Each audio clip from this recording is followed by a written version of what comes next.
Hello hi नमस्कार, कशी आहे माझी YouTube family? Stay with Trisha चॅनलवरती आपल्या सर्वांचं खूप खूप स्वागत आहे. तर आपल्या चॅनलवरचे सगळे व्हिडिओ पाहत जा. आवडले तर लाईक करा, कमेंट करा आणि जे कोणी नवीन व्ह्यूअर्स असतील त्यांनी आपल्या चॅनलला पहिले सबस्क्राईब करा आणि व्हिडिओ बघा. आता आज मी पोहे बनवणार आहे, पण गप्पा मारत मारत पोहे बनवायचा आज माझा मूड आहे. त्यामुळे तुम्हाला माझ्या गप्पा तर ऐकावे लागतीलच. माझ्या गप्पा नाही आवडल्या तर मला उगाच काहीतरी कमेंट करू नका. मी आज नाश्त्यासाठी काय बनवणार आहे तुम्ही गेस करा. ठीक आहे, मी सांगते तुम्हाला. मी आज नाश्त्याला पोहे बनवणार आहे. आपल्या घरी बाप्पा आलेले आहेत. मग सकाळची झाडझूड, फरशी पुसणं वगैरे, आंघोळ, हे ती सगळी कामं, बाप्पाची आरती वगैरे हे सगळं करण्यात मला आज उशीर झालेले. सकाळचे 9:30 झालेले आहेत आणि मी आत्ताशी नाश्ता बनवायला घेतलेला आहे. सो आज जास्त काही नाही, पोहे बनवणार आहे. आता आपण पोहे बनवायला सुरुवात करू. आपलं तेल आता तापलेलं आहे. मी गप्पा मारते आहे, पण तुम्हाला गप्पा मारता मारता व्हिडिओ बघायला तुम्हाला कदाचित बोर होईल, पण तुम्ही काही बोर होऊ नका. इंटरेस्टिंग होऊन कुठलीही गोष्ट असू दे, कधीच बोर होऊन नाही घ्यायचं. स्वतः मजेशीर मस्त एन्जॉय करत करत प्रत्येक गोष्ट बघायची. प्रत्येक गोष्टीला पॉझिटिव्ह अँगलने घ्यायचं. ठीक आहे, मी जरी काही गप्पा मारत असून तुम्हाला वाटत असेल की काहीतरी वायफळ बडबड चालू आहे, तर असं काही वाटून घेऊ नका. त्या बडबडीला पण तुम्ही पॉझिटिव्हली घ्या. आता तेल तापलं आहे. कढईमध्ये ते आपण शेंगदाणे घालायचे. मी पोहे करताना नेहमी असंच करते. तेल घालायचं आणि पहिले शेंगदाणे तळून घ्यायचे.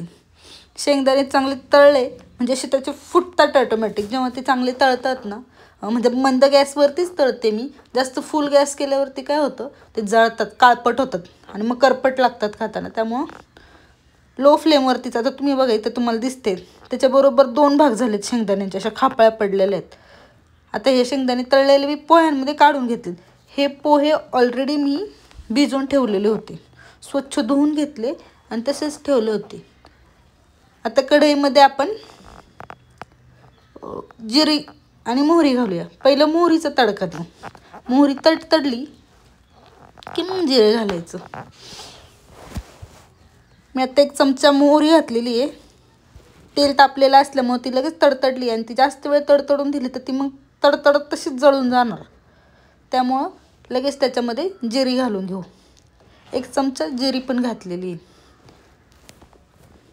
थोडा वेळ असंच. आता ह्याच्यामध्ये हिरवी मिरची, बारीक चिरलेली हिरवी मिरची घातली. आता मी पोहे करत करत गप्पा मारते, त्यामुळं थोडंसं इकडे तिकडे होऊ शकतं. माझं बोलणं थोडंसं आधी होईल किंवा माझा व्हिडिओ थोडासा मागे जाईल, पुढे जाईल, तर तुम्ही ते समजून घ्या. कारण तुम्ही माझ्या गप्पांकडे फोकस करा, त्या पोह्यांकडे फोकस नका करू. म्हणजे तुम्ही तो व्हिडिओ बघा बरं का, पण व्हिडिओ बघत बघत गप्पा पण ऐका. आता मी कढीपत्ता पण घातला आहे. पहिल्यांदा मोहरी टाकायची, मोहरी तडतडून द्यायची. नंतरनं जिरी टाकायची, जिरी पण चांगली तडतडून द्यायची. त्याच्यानंतरनं मग हिरवी मिरची घालायची. मिरची तळून द्यायची आहे चांगली, म्हणजे ती खाताना कच्ची लागत नाही. मिरची तळून द्यायची. मग कढीपत्ता घालायचे. जर तुम्ही तापलेल्या तेलात कढीपत्ता टाकला तर ते तेल पूर्ण कढईच्या बाहेर उडतं. म्हणून काय करायचं, पहिल्यांदा मिरची टाकायची. मिरची तळली की मग कढीपत्ता टाकायचा. कढीपत्ता टाकले की लगेच कांदा टाकायचा. म्हणजे आपले कढीपत्ता पण तेलामध्ये, नॉर्मली गरम तेल असलं तरी कढीपत्ता लगेच तळून निघतो. त्यामुळे त्याला असं खूप कडकडीत तेलामध्ये टाकायचं कधीच ट्राय करायचं नाही. ते तेल गॅसवर उडतं, कधी कधी आपल्या अंगावर पण उडतं आणि चटकी लागतात. तो गॅस पण खूप खराब होतो, त्याला सारखं साफ करावं लागतं. आता मी कांदा पण टाकलेला आहे. हे चांगलं लालसर परतून द्यायचं आहे. आणि हे परतत असताना ना लो फ्लेमवरतीच परतून घ्यायचे. लो फ्लेमवरती जेव्हा आपण परतून घेतो ना, तर कोणताही पदार्थ असू दे तो व्यवस्थित शिजला जातो, कच्चा राहत नाही आणि खायला पण चांगला लागतो. म्हणजे जर तुम्ही हे मोठ्या गॅसवरती फ्लेम फुल केल्यावरती तुम्ही जर केलं तर ते मग कच्चं राहतं, नाहीतर जळतं आणि व्यवस्थित होत नाही. आता मी लो फ्लेमवरतीच कांदा तळून घेते. तुम्हाला वाटेल हिला पोहे करायला किती वेळ लागतोय. मला पोहे करायला एवढा वेळ लागत नाही. हार्डली 5 ते 7 मिनटात माझे पोहे बनून तयार होतात. पण आज मी गप्पा मारते आणि गॅस पण मी बारीक ठेवलेला आहे, लो फ्लेमवरती करते, त्यामुळे आज कदाचित मला वेळ लागू शकतो. आणि आता मी हळद टाकली आहे. ही घरची हळद आहे, त्यामुळे थोडी जास्त टाकावी लागते. तुम्हाला असं वाटेल की काय एवढे 2-2 चमचे हळद टाकले. खरं तर आहे ना, घरच्या हळदीला आहे ना रंग थोडासा कमी असतो, माहीत नाही, म्हणजे केमिकल नसतं, घरगुती हळद असल्यामुळे ती थोडीशी जास्त वापरायला लागते. तर आता मी हळद पण टाकली आहे. आपला कांदा चांगला तळलेला आहे, शिजला आहे तो. आता यामध्ये कोथिंबीर पण टाकलेली आहे मी. कोथिंबीर मी आधी थोडी टाकते, नंतर थोडी टाकते, कारण असं की जी आधी जी कोथिंबीर टाकते ती चांगली तळली जाते आणि आपले जे पोहे आहेत ना, त्या पोह्यांना थोडासा कोथिंबीरचा वास लागतो, त्यामुळे ते खायला पण चांगले लागतात. आणि थोडीशी कोथिंबीर नंतर टाकायची आणि जी जास्त तळून नाही द्यायची. वरतून टाकली की लगेच पोहे टाकायचे आणि सगळं एकत्र करून घ्यायचे, व्यवस्थित हलवून मिक्स करायचे. आता एकसारखं हलवून घ्यायचे, पूर्ण पोह्यांना एकसारखा रंग येईपर्यंत हलवायचे. आणि पोह्यांना खूप जास्त पटपट हलवायचं नाही आहे. खूप जास्त पटपट हलवलं तर मग पोह्यांचे तुकडे होतात, ते पूर्ण पोहे राहत नाही, भुगा होऊन जातो पोह्यांचा. आणि मग खाणाऱ्याला पण जेव्हा आपण देतो तर समोरच्याला वाटतं अरे हे काय केलं आहे असं. त्यामुळे पोहे जसे आहे तसे राहण्यासाठी जास्त हलवायचं नाही. हे बघा, अशा पद्धतीने एकदम हळूच हलवायचे. आणि आता आपल्या पोह्यांना एकसारखा रंग आलेला आहे. तुमच्याकडे काय आज नाश्त्याला सांगा मला. तुमच्याकडे आज काय आहे नाश्त्याला? दररोज नाश्त्याला काय बनवायचं हा प्रश्न तुम्हाला पण पडतो का? खरंच यार, मला खूप पडतो. मी जेव्हा सकाळी उठते ना, माझ्या डोक्यात हाच प्रश्न असतो की आज नाश्त्याला काय बनवायचं. जेव्हा मी रात्री झोपते तेव्हा झोपताना पण माझ्या डोक्यात हाच विचार असतो की सकाळी नाश्त्याला काय बनवायचं. म्हणजे मी सतत हाच विचार करत असते. माझं सकाळचं स्वयंपाक झाला, नाश्ता झाला की माझं डोक्यात लगेच सुरू होतं की संध्याकाळच्या जेवणात काय बनवायचं. संध्याकाळचं झालं की सकाळचं सुरू होतं. तुम्हाला पण असं होतं का? की माझ्या एकटीच्याच बाबतीत होतं माहीत नाही, पण मला तर होतं बाबा. आता आपल्या पोहे झालेले आहेत ऑलमोस्ट. मी पोह्यांमध्ये मीठ टाकलेलं आहे. आता हे मीठ पण पूर्ण एकत्र करून घ्यायचे व्यवस्थित.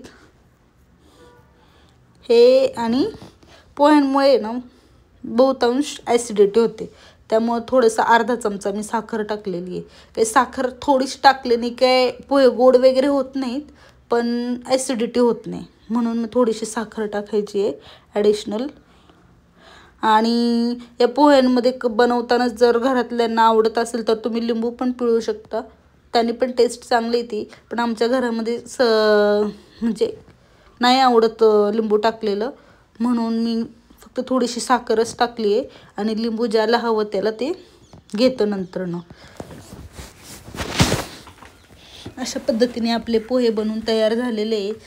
चला तर या सर्वांनी नाश्ता करायला. थोड्या वेळाने पोहे बनवून झाल्यावर ह्याच्यावरतीनं झाकण पण ठेवायचं, म्हणजे कसे पोहे असे मऊ पडतात ना, खातर कडक असे लागत नाही किंवा असे जास्त कोरडे पोहे होत नाही. जास्त कोरडे पोहे झाले तर मग ते खाताना ना घास बसतो.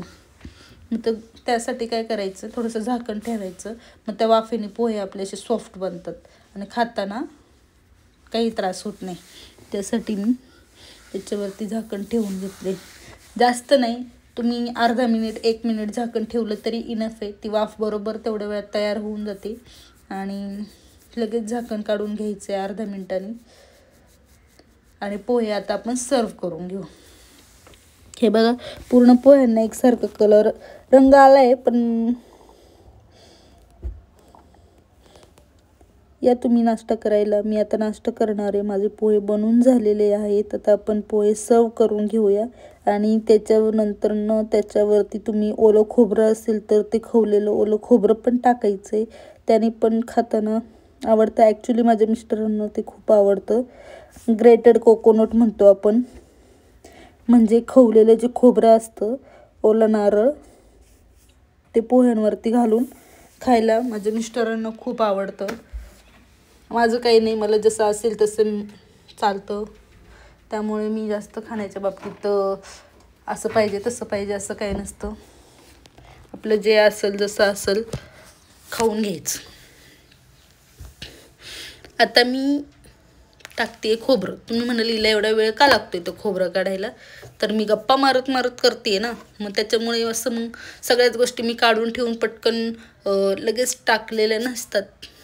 त्यामुळे आता मी घेणार आणि त्याच्यामध्ये टाकणार. तुम्ही कसे पोहे बनवतात, तुमच्या पण आयडियाज माझ्याशी शेअर करा. माझं पोहे करतानाची जर एखादी स्टेप मागे पुढे झाली असेल तर मला सांगा. अजून काय केल्यावरती पोहे अजून चांगले बनवू शकतात ते पण सांगा. आता हे मी ग्रेटेड खोबरं याच्यामध्ये टाकते, म्हणजेच खवलेलं खोबरं टाकते. बघा किती सुंदर. आता हे खोबरं आहे ना,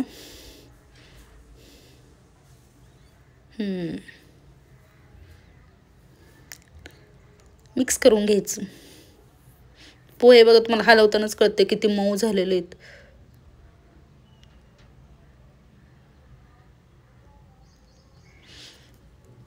धन्यवाद. या नाश्ता